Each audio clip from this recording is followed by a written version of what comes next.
Management principal universal nature का है, इसका क्या मतलब होता है? इसका ये मतलब होता है कि हम लोग मैनेजमेंट सब्जेक्ट में जो कुछ भी पढ़ेंगे वो किसी पर्टिकुलर सिटी या कंट्री या पर्टिकुलर कंपनी के लिए नहीं है। ये पूरा वर्ल्ड यही फॉलो करता है।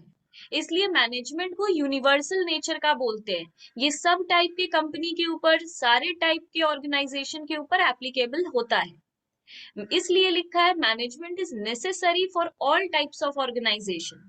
मैनेजमेंट हर टाइप का ऑर्गेनाइजेशन के लिए जरूरी है। टाइप्स ऑफ ऑर्गेनाइजेशन क्या होता है? सोल प्रोप्राइटरशिप, पार्टनरशिप, कंपनी, ये सब क्या होता है? Types of organisation. और ये सारे टाइप के लिए एप्लीकेबल है। लेवल ऑफ मैनेजमेंट क्या होता है? तीन लेवल में मैनेजमेंट को बांटा गया है। Top level management, middle level management, lower level management. Top सबसे छोटा क्यों दिखता है? क्योंकि टॉप पोजीशन पे सबसे कम लोग होते हैं, मिडिल में उससे ज्यादा होते हैं, और एक ऑर्गेनाइजेशन के लोअर लेवल पे सबसे ज्यादा लोग होते हैं। टॉप में कौन आता है? ये समझ लो, इससे एमसीक्यू आता है। टॉप में बोर्ड ऑफ डायरेक्टर्स आते हैं, मैनेजिंग डायरेक्टर आते हैं, सीईओ आता है, चीफ एग्जीक्यूटिव ऑफिसर।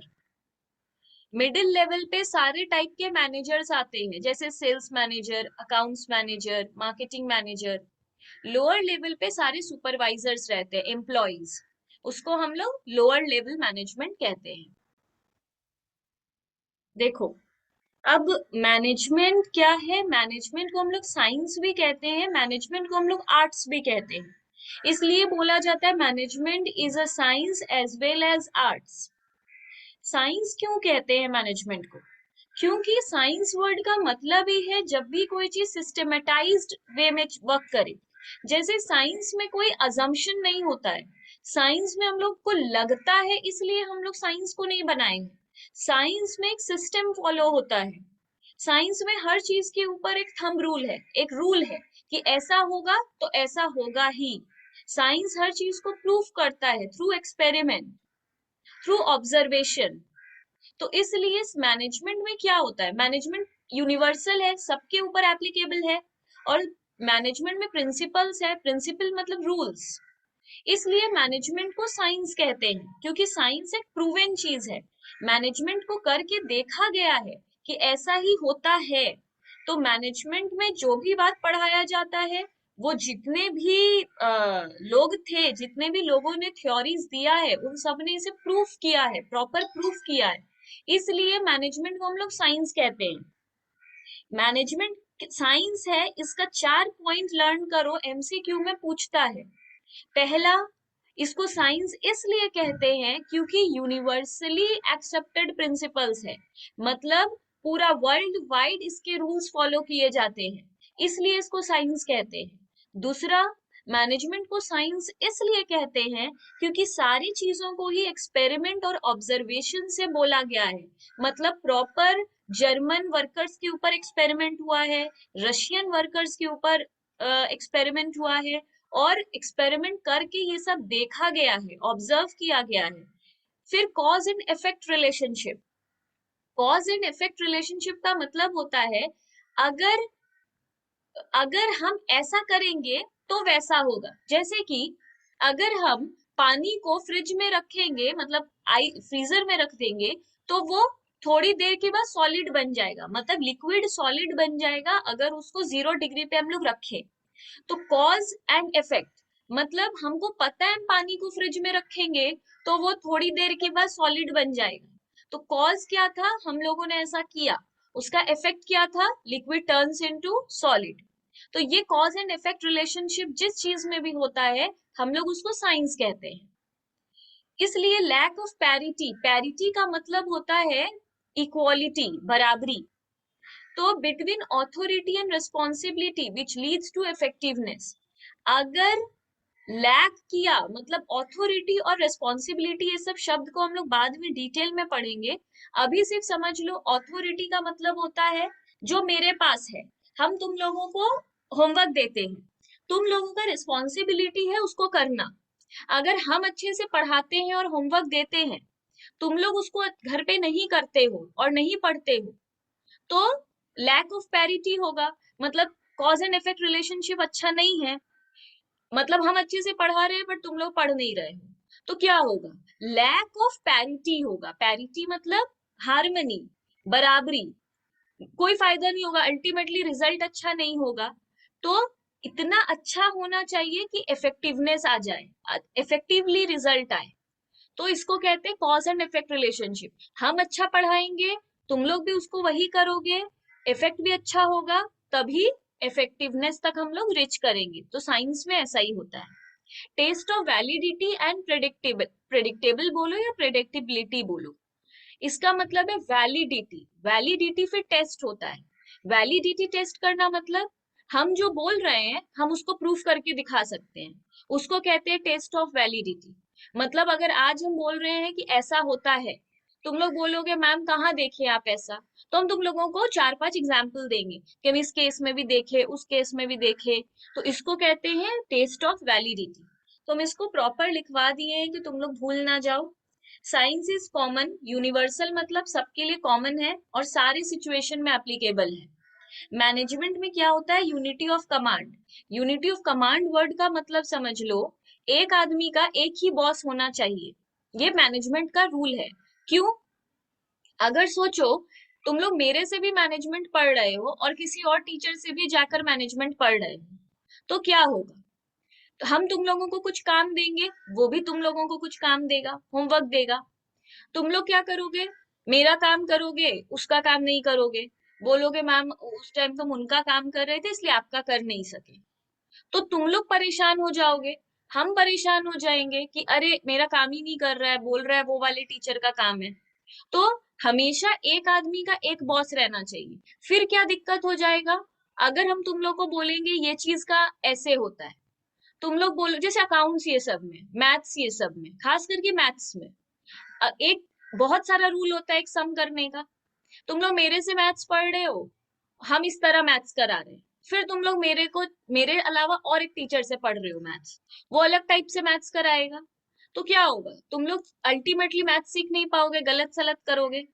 तो इसलिए यूनिटी ऑफ कमांड बहुत जरूरी है। कमांड का मतलब होता है ऑर्डर देना, ये यूनिटी मतलब वन, ऑर्डर सिर्फ एक से लेना चाहिए। अगर एक आदमी का दो बॉस होगा तो उसको दो दो ऑर्डर मिलेगा और वो सिचुएशन खराब होगा। फिर है scientific principles are derived through research and investigation, management is also developed through experiment and experience. ये वाला हम समझा दिए, इसका कोई एक्सप्लेनेशन नहीं है, ये समझ लो। अब मैनेजमेंट को आर्ट क्यों कहते हैं, आर्ट का मतलब क्या होता है, देखो साइंस क्या है, साइंस है मेरा नॉलेज, कोई भी चीज को लेकर हमको एक मतलब पता हो जाना चाहिए कि ये ऐसे होता है।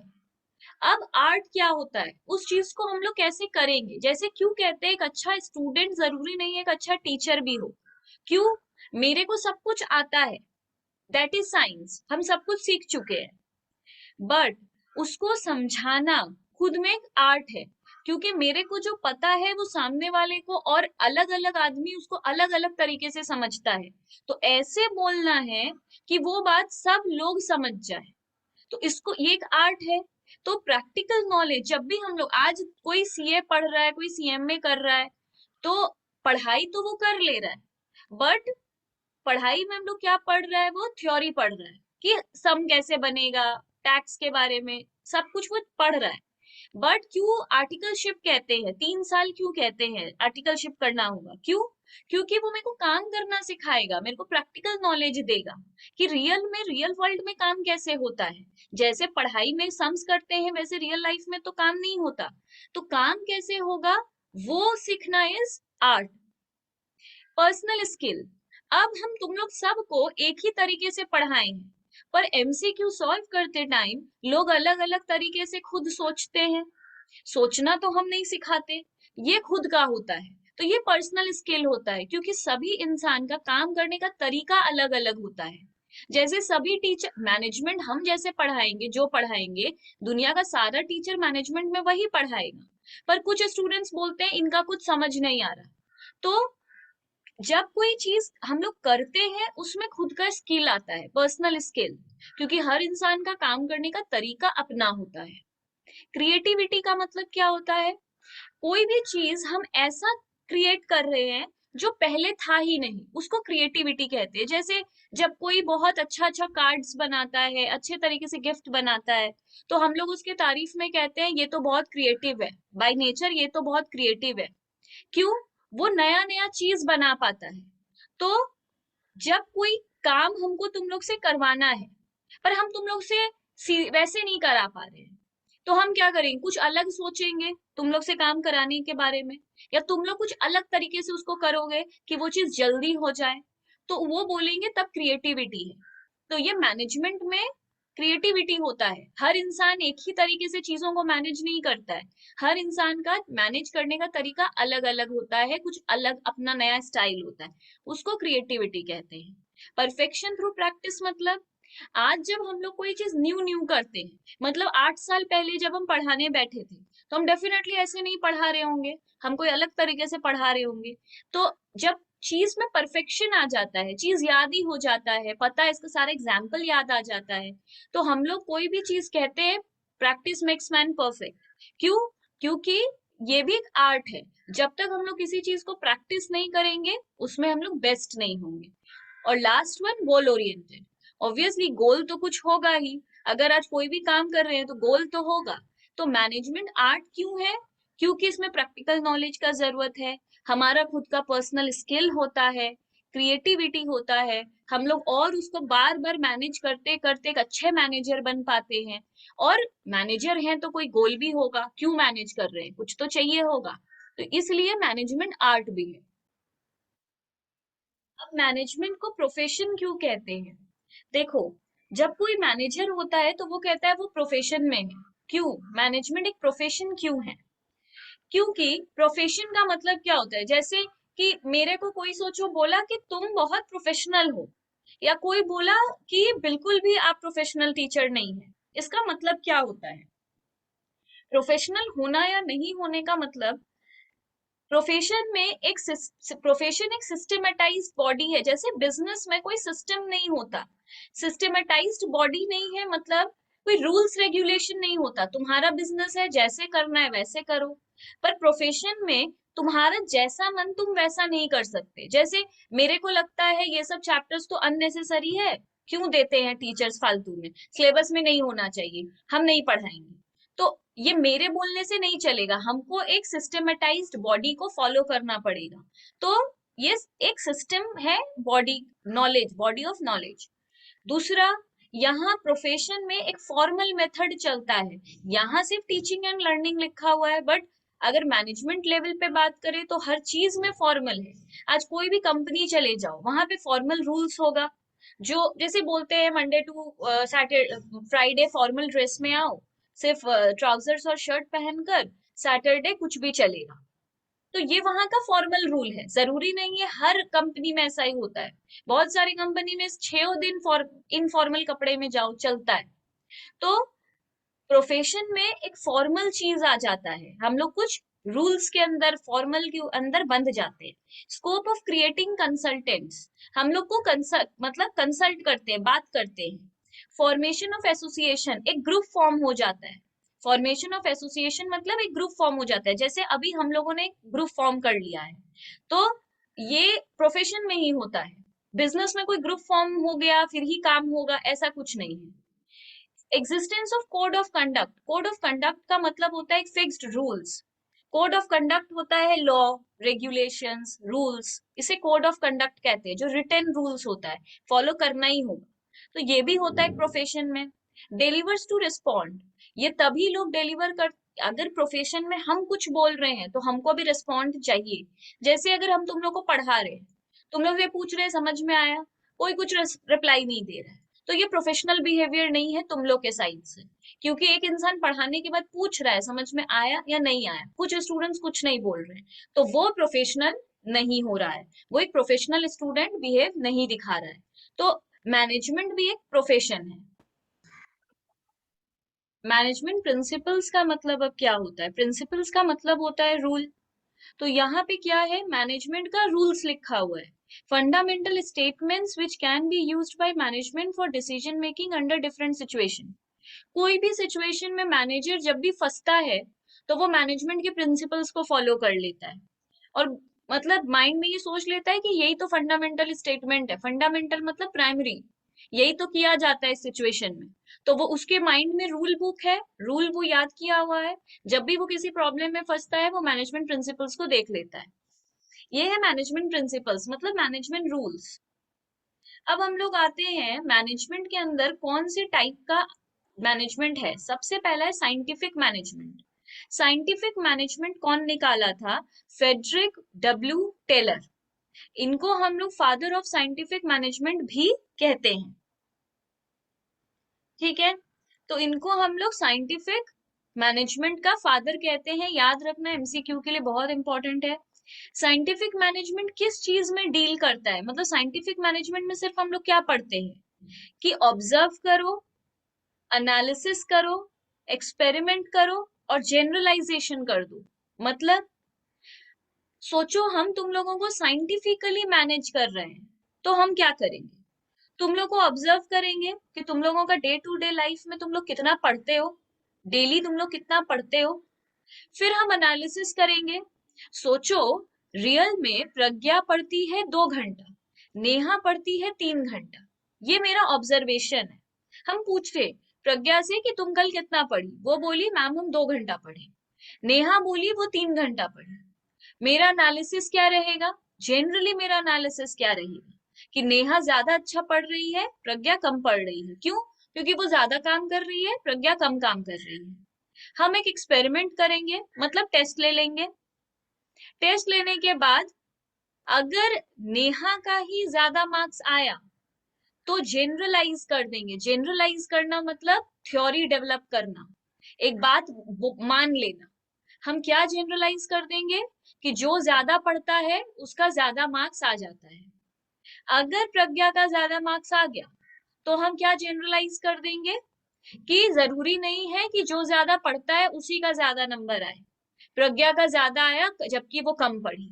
और ये एक बार के लिए नहीं, सिर्फ उन लोग दोनों को देखकर नहीं, हम ऐसा बहुत सारा एक्सपेरिमेंट कर लेंगे, काफी सारे स्टूडेंट्स का ऑब्जर्व करेंगे, टाइम शेड्यूल, देन उस पर टेस्ट लेंगे। और जहां मेजोरिटी आंसर आएगा कि ज्यादा घंटे पढ़ने वाले स्टूडेंट का ज्यादा नंबर आया है, वहां हम उसको जनरलाइज कर देंगे। जनरलाइज करने का मतलब ही होता है लिख देना, थ्योरी बोल देना कि ऐसा ही होता है, उसको कहते हैं जनरलाइजेशन। तो साइंटिफिक मैनेजमेंट सिर्फ यही करता है। साइंटिफिक मैनेजमेंट में जो ऑब्जर्व करता है वही वो एक्सपेरिमेंट कर लेता है और उसी को जनरलाइज कर देता है। यही करता है साइंटिफिक मैनेजमेंट। अगर हम किसी चीज को साइंटिफिकली मैनेज कर रहे हैं तो हम यही करेंगे। तो साइंटिफिक मैनेजमेंट का ऑब्जेक्टिव क्या है, हम ऐसा क्यों करते हैं, हम साइंटिफिक मैनेजमेंट ही फॉलो क्यों करते हैं, हम कोई और मैनेजमेंट का तरीका फॉलो क्यों नहीं करते हैं? क्योंकि इसका ऑब्जेक्टिव है rule of thumb to be replaced by rule of science. Rule of thumb क्या कहता है? जनरली पेरेंट्स टीचर्स क्या कहते हैं कि जो ज्यादा घंटा पढ़ता है उसका ज्यादा नंबर आता है, ये रूल ऑफ थंब है। रूल ऑफ थंब होता है जो सब कहते हैं, यही माना जाता है। बट रूल ऑफ साइंस कहता है कि वो चीज अगर एक्सपेरिमेंट के बाद प्रूफ होता है तो ही वो सही है। जैसे डे टू डे लाइफ में लोग कहते हैं कि अभी के जनरेशन ये सब क्वेश्चन उठा भी रहे हैं कि लोग कहते हैं कि पूजा होता है तो अनियन गार्लिक मत खाओ। ये रूल ऑफ थंब था, हर घर में, हर कास्ट में, हर जगह पे हिंदुइज्म में ये फॉलो होता है। This is rule of thumb in Hindu families कि अनियन गार्लिक सबसे पहले छोड़ दो, घर पे पूजा है। बट अगर अगर हम इस चीज का क्वेश्चन उठाएं कि क्यों, क्यों प्याज और लहसुन से क्या लेना देना है पूजा का, तो अगर हम इसके ऊपर एक्सपेरिमेंट कर रहे हैं, कुछ ऑब्जर्व कर रहे हैं और फिर बोल रहे हैं कोई लॉजिक नहीं है, अनियन गार्लिक छोड़ने का कोई बात नहीं है, अब से ये रूल मेरे घर में फॉलो नहीं होगा, this is rule of science. हम रूल ऑफ थंब को नहीं मान रहे हैं, जो करते आया जा मतलब करते आए हैं वो हम भी करते जाएंगे, ऐसा कुछ नहीं है। हम उसको ऑब्जर्व करके उसका लॉजिक निकालेंगे। हारमनी तो पता ही है, अभी हम बोले हारमनी तो होना ही चाहिए, तो ये तो ऑब्जेक्टिव है ही। सब में डेफिनेटली हारमनी होना चाहिए, झगड़ा हो रहा है, डिस्प्यूट हो रहा है, वो तो मैनेज करेंगे ही। तीसरा है कोऑपरेशन, ऑब्वियसली अब कोऑपरेशन भी होना चाहिए, इन सब में समझाने जैसा कुछ नहीं है। मैक्सिमाइज होगा प्रोडक्शन, मतलब आउटपुट के लिए ना कोई रिस्ट्रिक्शन मत डालो, ऐसा साइंटिफिक मैनेजमेंट बोलता है। जितना आउटपुट प्रोड्यूस करना है करते जाओ, ये मत बोलो कि इस साल हम सिर्फ 10,000 यूनिट ही बनाएंगे, ऐसा रिस्ट्रिक्शन मत डालो। जितना प्रोडक्शन हो सकता है उतना प्रोडक्शन करो। एफिशिएंसी और प्रॉस्पेरिटी इनकरेज होगा, ये तो ठीक ही है। प्रॉपर वे में सिलेक्शन और ट्रेनिंग हो पाएगा, इक्वल डिस्ट्रीब्यूशन ऑफ वर्क और रिस्पॉन्सिबिलिटी हो पाएगा, ये सब तो इसका ऑब्जेक्टिव है। क्रिटिसिज्म क्या है? क्रिटिसिज्म मतलब क्यों साइंटिफिक मैनेजमेंट बुरा है। क्रिटिसिज्म का मतलब होता है किसी चीज को बुराई करना, क्रिटिसाइज करना। तो बुराई क्या है साइंटिफिक मैनेजमेंट का? सबसे पहला, साइंटिफिक मैनेजमेंट, हम लोग तो डिटेल में तो तुम लोग नहीं पढ़ते हो, अगर तुम लोग डिटेल में पढ़ोगे तो देखोगे टेलर कहते हैं कि साइंटिफिक मैनेजमेंट सिर्फ फैक्ट्री पे एप्लीकेबल है। जैसे अमेजन, फ्लिपकार्ट, ये सब कोई फैक्ट्री तो नहीं है, तो इन सब के ऊपर साइंटिफिक मैनेजमेंट एप्लीकेबल नहीं होता है। ये सिर्फ एप्लीकेबल होता है फैक्ट्रीज में। ये साइंटिफिक मैनेजमेंट का कोई रूल अप्लाई करेगा तो वो सिर्फ फैक्ट्रीज पे अप्लाई होगा, नॉर्मल ऑर्गेनाइजेशन पे नहीं, ये इसका बुराई है। Separation of planning from doing, scientific management में क्या बोला जाता है? प्लानिंग करेगा टॉप लेवल मैनेजमेंट, मतलब प्लानिंग करेंगे CEOs, board of directors, managers, और उसको फॉलो करेंगे एम्प्लॉइज। तो प्रैक्टिकली इसका ये मतलब हुआ कि पढ़ना कैसे है, प्लानिंग हम करेंगे और एग्जाम तुम लोग दोगे, ऐसा नहीं होता है। तुम लोग का एग्जाम है तो तुम ही लोग प्लानिंग करोगे। अगर एग्जाम में हम बैठने वाले हैं, हम रियल में कुछ काम करने वाले हैं, तो उसका प्लानिंग, अब देखो तुम लोग को कितना आवर्स पढ़ना चाहिए, कितना, कैसे पढ़ना चाहिए, कितने चैप्टर को एक दिन में कंप्लीट करना चाहिए, ये हर स्टूडेंट अपना एक प्लानिंग करता है। तो वो हर स्टूडेंट अपने हिसाब से अपना प्लानिंग करता है। हम तुम लोग का प्लानिंग करके नहीं दे सकते कि इस चैप्टर को एक दिन के अंदर खत्म कर लेना, क्योंकि तुम लोग सबका कैपेसिटी अलग अलग है, हम नहीं प्लान कर सकते तुम लोग का स्टडिंग बिहेवियर। तो पर कंपनीज में क्या होता है, प्लान कोई और करता है, उसको एग्जीक्यूट कोई और करता है। प्लान कर रहा है सीईओ लोग, उसको एग्जीक्यूट कर रहा है लोअर लेवल का एम्प्लॉय। तो ये तो एकदम ही मैनेजमेंट का खराब बात है, क्योंकि मैनेजमेंट में प्लानिंग करता है टॉप लेवल, पूरा कर रहा है उसको मिडिल और लोअर। तो ये सबसे खराब चीज है, क्योंकि जो डूइंग से प्लानिंग अलग है, इसीलिए किसी एम्प्लॉय से वो चीज होता है, किसी एम्प्लॉय से वो नहीं होता है। जिससे नहीं हो पाता है वो डांट खाता है, क्योंकि वो उसके लेवल का चीज नहीं है, फिर भी प्लानिंग वाले ने तो सबको दे दिया है। तो ये एक बुराई है। टू मच एम्फेसाइज और engineering and less on human aspect, engineering पे एम्फेसाइज करने का मतलब है मशीन्स पे ज्यादा फोकस करना। इंजीनियरिंग वर्ड यूज करेगा एमसीक्यू में, इसलिए हम यहाँ लिखवाए हैं। इंजीनियरिंग का मतलब है मशीन पे ज्यादा फोकस करेगा। तो साइंटिफिक मैनेजमेंट कहता है कि फैक्ट्री पे एप्लीकेबल है, फैक्ट्री पे ज्यादा मशीन्स का काम होता है, ह्यूमन का कम काम होता है। तो ये साइंटिफिक मैनेजमेंट ज्यादा फोकस करता है इंजीनियरिंग पे, मतलब मशीन्स पे, और लेस फोकस करता है ह्यूमन एस्पेक्ट पे। ह्यूमन के ऊपर मैनेजमेंट में ये कम ध्यान देता है। Consider human element as a part of machine, यहाँ पर साइंटिफिक मैनेजमेंट में मशीन और ह्यूमन को सेम ट्रीट करते हैं।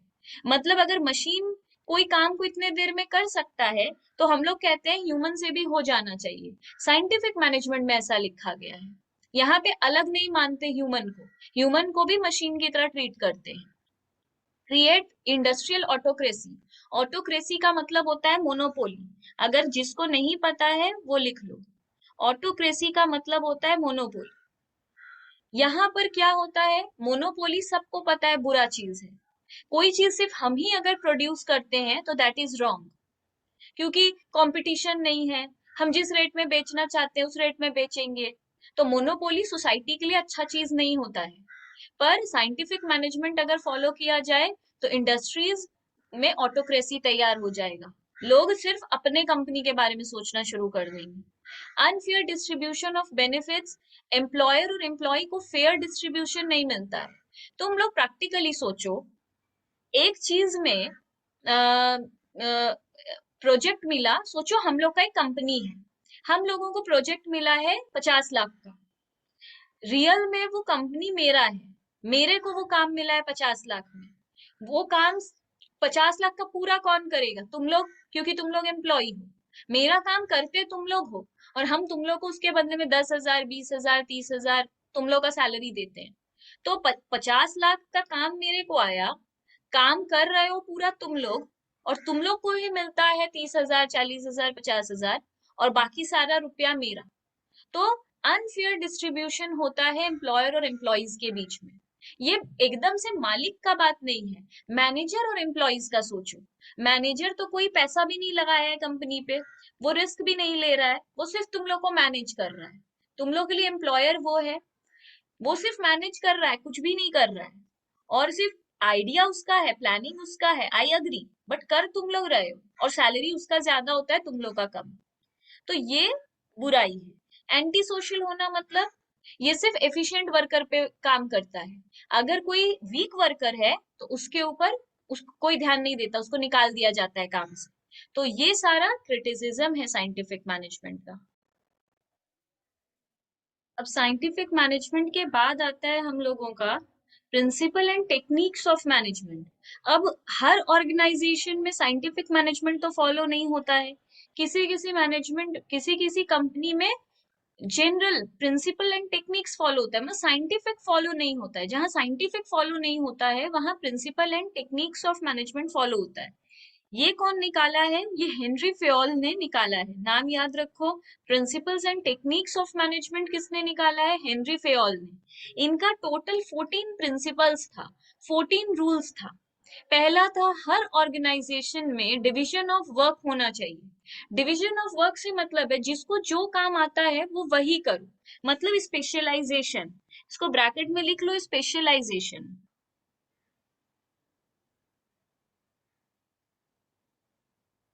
मतलब जिसको जो काम आता है वही करो। जैसे हम लोग क्या देखते हैं कि जिसे बहुत अच्छे से दूसरों को अप्रोच करना आता है उसको मार्केटिंग में डाल दिया जाता है। जो बहुत अच्छा सेल करता है उसको हम लोग सेल्स में डाल देते हैं। जो बहुत अच्छा अकाउंट्स हैंडल करता है उसको अकाउंट्स डिपार्टमेंट में डाल देते हैं। ये नहीं कि अकाउंट्स वाले कोई मार्केटिंग करवा दे रहे हैं, अकाउंट्स वाले कोई बोल रहे हैं तुम सेल करो। ऐसा नहीं होता है, क्योंकि अकाउंट्स वाला कर ही नहीं पाएगा। पैसे के लिए तो वो कर लेगा, बट वो आउटपुट नहीं दे पाएगा, वो उतना अच्छा नहीं करेगा। तो हर ऑर्गेनाइजेशन में डिवीजन ऑफ वर्क होना चाहिए, जिससे स्पेशलाइजेशन आएगा। दूसरा वो बोले ऑथोरिटी और रिस्पॉन्सिबिलिटी होना चाहिए। एक चीज को करवा रहा है तो दूसरे को उसको करना चाहिए। अगर एक कोई काम दे रहा है, सीनियर अगर काम दे रहा है तो जूनियर को वो काम करना होगा। तीसरा डिसिप्लिन होना चाहिए। डिसिप्लिन होना चाहिए मतलब गुड सुपरविजन होना चाहिए। आज अगर तुम लोग का सोचो, हम एक मॉनिटर बना दिए, मॉनिटर भी तुम लोग जैसा ही है। वो तुम लोग का मतलब तुम लोग के साथ सेटिंग कर लिया, बोला धीरे धीरे बात करो, इतना शोर मत करो। जब कोई बदतमीजी कर रहा है तो वो उसका नाम भी नहीं लिख रहा है, क्योंकि तुम लोग के ही जैसा वो कर रहा है, तो वो गुड सुपरवाइजर नहीं है। तो अगर कोई सुपरवाइजर है तो उसको डिसिप्लिन फॉलो करना चाहिए, मतलब उसको अच्छे से सुपरवाइज करना चाहिए। फोर्थ है unity of command. One man का वन बॉस होना चाहिए, जो अभी हम पीछे समझाए थे। यूनिटी ऑफ डायरेक्शन मतलब एक डायरेक्शन फॉलो होना चाहिए। जैसे कि अगर मेरे को आ, मेरे अगर स्कूल में हम लोगों को कोई कंप्लेन प्रिंसिपल को करना होता है, तो हम लोग सीधे ऐसे प्रिंसिपल के रूम में नहीं चले जाते हैं। हम लोग क्या करते हैं? हम लोग पहले अपने क्लास टीचर से कंप्लेन करते हैं। क्लास टीचर फिर टीचर इंचार्ज को बोलती है। अगर टीचर इंचार्ज भी उसको सॉल्व नहीं कर पा रहा है तो वो बात प्रिंसिपल तक जाता है। सीधे एक स्टूडेंट उठकर प्रिंसिपल के रूम में नहीं चला जाता है। क्यों? यूनिटी ऑफ डायरेक्शन होना चाहिए, हमको कहाँ जाना है, किसके पास जाना है, ये एक रूल होना चाहिए। तो कंपनी में भी एक वर्कर को, अगर सीईओ को कोई कंप्लेन करना है, बोलना है उसका सैलरी बढ़ा दो, तो वो सीईओ के कमरे में नहीं चला जाता एक वर्कर, वो अपने यूनियन से बोलता है। तो एक डायरेक्शन होना चाहिए। सिक्स्थ है ऑर्डर। ऑर्डर का मतलब है चीज अरेंज्ड रहना चाहिए। ऑर्डर वाइज मतलब अरेंज्ड, चीज सजा हुआ रहना चाहिए। हर ऑर्गेनाइजेशन में कोई कुछ भी कर रहा है, कोई सजावट ही नहीं है, जिसको जो मर्जी वो कर रहा है, कोई डेकोरम नहीं है, ऐसा नहीं होना चाहिए। एस्पिरिट दे कॉर्प्स। एस्पिरिट दे कॉर्प्स का मतलब होता है हर चीज में टीम वर्क होना चाहिए। जैसे बहुत सारी कंपनी में देखना, पूरा टीम कुछ करता है, क्रेडिट किसी एक को मिल जाता है। तो वहां पूरा टीम क्या होता है, उसको लगता है यार मेरा तो कोई नाम भी नहीं लिया, हम लोग ने ही सब कुछ किया, क्रेडिट तो सिर्फ इसको मिल रहा है, अवार्ड तो सिर्फ इसको मिल रहा है। इसलिए आजकल देखना कंपनी में हर पोजीशन के आदमी के लिए अवार्ड सेरेमनी है। पहले से बड़े बड़े लोगों को अवार्ड मिलता था, अभी वर्कर क्लास से लेकर हर इंसान का मैनेजर लेवल पे best employee of the year, accounts में भी best accounts employee, best marketing sales में, डोमिनोज ये सब में क्या करता है, हर वीक जिसका सबसे अच्छा काम होता है उसका बैज आ जाता है, उसका स्टार बना के लगा देता है फोटो के साथ। तो क्या है, वो एनकरेज होता है। इसलिए स्पिरिट दे कॉर्प्स को ध्यान रखना चाहिए, मतलब अगर पूरी टीम ने काम किया है तो किसी एक को क्रेडिट मत दो, सबको ध्यान दो। सबने ही तो टीम वर्क करके किया है, किसी एक जो टीम का हेड है सिर्फ उसको ध्यान मत दो। इनिशिएटिव, सभी को कुछ ना कुछ बोलने दो। अगर कोई एक वर्कर भी एडवाइस करना चाहता है तो उसको बोलने दो। फिर है stability of tenure of personnel, इसको पर्सोनेल पढ़ते हैं, ए एल रहता है तो पर्सनल हो जाता है, पर्सनल का तो मतलब ही अलग है, पर्सोनेल का मतलब होता है एम्प्लॉइज। अगर किसी को नहीं पता है तो लिख लो, पर्सोनेल वर्ड का मतलब होता है एम्प्लॉइज। अब सिर्फ एम्प्लॉय नहीं, वर्कर ये सब कोई। तो स्टेबिलिटी ऑफ टेन्योर मतलब एम्प्लॉय को टाइम दो, कि वो अगर सोचो आज एक न्यू एम्प्लॉय हम आया है, तो तुम लोग सब तो पहले से जॉब कर रहे हो, वो भी तू पहले ही दिन से अपना एबिलिटी दिखाने लगेगा ऐसा नहीं है, उसको एडजस्ट होने में टाइम लगेगा क्योंकि उसके लिए न्यू कंपनी है। तो उसको स्टेबिलिटी ऑफ टेन्योर दो, मतलब टाइम दो कि वो यूज टू हो सके, फिर वो अच्छे से काम करेगा। 10 है इक्विटी, इक्विटी तो पता है इक्वालिटी, बराबरी। फिर है subordinates of individual interest to general interest. देखो नॉर्मली कंपनी में ना ग्रुप गोल बनता है, ग्रुप गोल नहीं होना चाहिए। क्यों, देखो आज सोचो हम काम कर रहे हैं क्योंकि हमको अपने घर पे प्रूफ करना है कि हम अर्न कर सकते हैं, कोई इसलिए अर्न करता है क्योंकि वो कल को अपना बिजनेस खोलना चाहता है, इसलिए आज वो दुनिया देखने के लिए वो जॉब कर रहा है, उसको देखना एक्सप्लोर कर रहा है वो कि रियल में बाहर काम होता कैसे है, इसलिए वो बाहर जाके जॉब किया है। जैसे पर्सनली अगर हम अपना बताएं तो हम कॉलेजेस में पढ़ाएं, हम जेडी बिरला में पढ़ाएं, हम भवानीपुर में पढ़ाएं, तो हम क्यों पढ़ाएं, मेरा मोटो पैसा नहीं था, हम पैसे के लिए नहीं पढ़ाते थे। हम क्यों पढ़ाते थे, हमको देखना था रियल में कॉलेज इंटरनल लेवल पे कैसे काम करता है, रियल में कॉलेज में क्वेश्चन पेपर कौन बना रहा होता है, चेक कौन करता है, कॉलेज में ये जो चैप्टर्स को लेकर डिसीजन मेकिंग होता है कैसे होता है, हमको अंदर का बात जानना था, इसलिए हम कॉलेज लेवल पे पढ़ाएं। तो मेरा मोटो पैसा नहीं था, मेरा मोटो कुछ और था, किसी और का कुछ और हो सकता है। कुछ इस टीचर्स इसलिए भी पढ़ाते हैं कि वहां से स्टूडेंट मिल जाए, पूरा क्लास मेरे से पढ़ने लगेगा तो मेरा खुद का ट्यूशन सेंटर डेवलप होगा, फिर हम कॉलेज में पढ़ाना छोड़ देंगे। तो अलग अलग टीचर का अलग अलग ऑब्जेक्टिव होता है। पर तो जब भी कोई ऑर्गेनाइजेशन भी होता है ना, उसमें अलग अलग लोगों का अलग अलग गोल होता है, सबका एक मोटिव नहीं होता है जॉब करने का।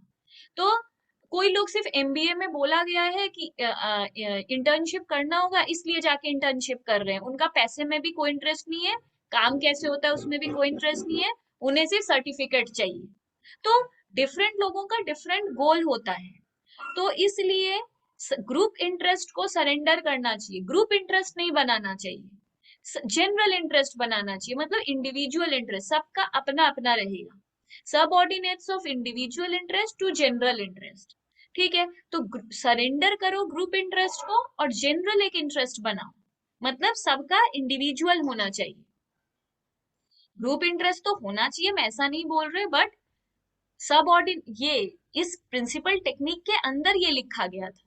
रेम्यूनरेशन मतलब सबको फेयर रेम्यूनरेशन मिलना चाहिए। सेंट्रलाइजेशन का मतलब होता है कोई भी रिसोर्स को वेस्ट मत करो, जैसे अभी फैशन इंडस्ट्री में फैशन डिजाइनिंग, फैशन का जो पढ़ाई हो रहा है उसमें एफडी जो पढ़ रहे हैं लोग, फैशन डिजाइनिंग का कोर्स, उसमें लोग क्या पढ़ रहे हैं कि अगर पहले जमाने में जो कपड़ा कट कर बच जाता था, वो देखना छोटे मोटे टेलर्स उसको पैकेट में करके फेंक देते थे, पर अभी फैशन डिजाइनिंग कोर्स हम लोग को क्या सिखा रहा है कि वो सब कपड़े को फेंको मत, उससे कोई डिजाइन करके एक न्यू कपड़ा बना दो। तो ये सेंट्रलाइजेशन आया है। लिखा हुआ तो पहले से था, लोग इसे फॉलो नहीं करते थे। सेंट्रलाइजेशन कहता है don't waste resource, utilise the resource at its optimum, optimum use करो जितना कर सको। Scalar chain, highest to lower authority होना चाहिए। मतलब अगर अगर स्टूडेंट को कोई डांटेगा तो उसका टीचर डांटेगा, उसको टीचर इंचार्ज आके प्रिंसिपल आके सीधे नहीं डांटेगा, या अगर कोई होमवर्क भी देगा तो उसका टीचर देगा। तो एक चेन फॉलो होना चाहिए, हम तुम लोग को देंगे, तुम लोग उसको दोगे, वो और आगे देगा। सीधे हम जाके सीईओ को अगर वर्कर से कोई काम कराना है तो सीईओ वर्कर के पास उठ के नहीं जाता है, वो एक स्केलर चेन फॉलो करता है। वो अपने छोटे को बोलता है, छोटा उसको बोलता है, और फिर यूनियन, ट्रेड यूनियन वर्कर से काम कराता है। तो इसको स्केलर चेन कहते हैं। हाईएस्ट टू लोअर ऑथोरिटी बनना चाहिए। ऑथोरिटी मतलब who will give the order, जो ऑर्डर देता है उसको ऑथोरिटी कहते हैं। तो ये स्केलर चेन फॉलो होना चाहिए। ऐसा 14 प्रिंसिपल किसने लिखा है? हेनरी फेयोल ने।